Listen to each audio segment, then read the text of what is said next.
ഞങ്ങളിപ്പോൾ ഉള്ളത് വെയിൽസിലാണ്. വെയിൽസിലെ 2-3 സ്ഥലങ്ങളൊക്കെ എക്സ്പ്ലോർ ചെയ്യാൻ വേണ്ടിയിട്ട് വന്നതാണ്. അപ്പോൾ ഞങ്ങൾ ആദ്യം പോയത് സെൻറ്റ് വിനിഫ്രെഡ് ചർച്ചിലാണ്. ഇത് പണികഴിപ്പിച്ചത് 15th സെഞ്ച്വറിയിലാണ്. പക്ഷേ ഇതിനോടനുബന്ധിച്ചുള്ള ഹിസ്റ്ററി 7th സെഞ്ച്വറി മുതൽ തുടങ്ങിയതാണ് കേട്ടോ. ഇത് വരുന്നത് വെയിൽസിൽ ഫ്ലിൻഷെയർ എന്ന് പറയുന്ന സ്ഥലത്താണ്. അവിടുത്തെ ഏറ്റവും വലിയ പ്രത്യേകത അവിടെ സ്റ്റാർ ഷേപ്പിൽ ഒരു സ്പ്രിംഗ് വാട്ടർ കളക്ഷൻ ഉണ്ട്. അതിന് ചുറ്റുമുള്ള ആർക്കിടെക്ചറും അടിപൊളിയാണ്. ഗോത്തിക് ആർക്കിടെക്ചറാണ്. പിന്നെ അതിന് ഈ വെള്ളത്തിന് ഹീലിംഗ് പ്രോപ്പർട്ടീസ് ഉണ്ടെന്നാണ് പിൽഗ്രിംസ് വിശ്വസിക്കുന്നത്. അതുകൊണ്ട് ചേർന്നിട്ട് ചെറിയൊരു സ്വിമ്മിംഗ് പൂൾ പോലെയുണ്ട്. അവിടെ പിൽഗ്രിംസ് വന്നിട്ട് ഈ ഹീലിംഗ് പ്രോപ്പർട്ടീസിനെ വിശ്വസിച്ചുകൊണ്ട് കുളിക്കാറൊക്കെ ഉണ്ട്.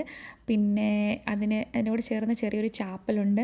അവിടെ ഇരിക്കുന്ന ഉണ്ണീശോ, മാതാവിനെ കയ്യിരിക്കുന്ന ഉണ്ണീശോ നല്ല ചിരിച്ചിരിക്കുന്നു എന്നാണ് ജെഫി പറയുന്നത്. അങ്ങനെ പിന്നെ നമുക്ക് ആ വെള്ളം കുടിക്കാനും അവിടുന്ന് ബോട്ടിലൊക്കെ കളക്ട് ചെയ്തുകൊണ്ട് പോകാനുള്ള സൗകര്യങ്ങളൊക്കെ ഉണ്ട് കേട്ടോ.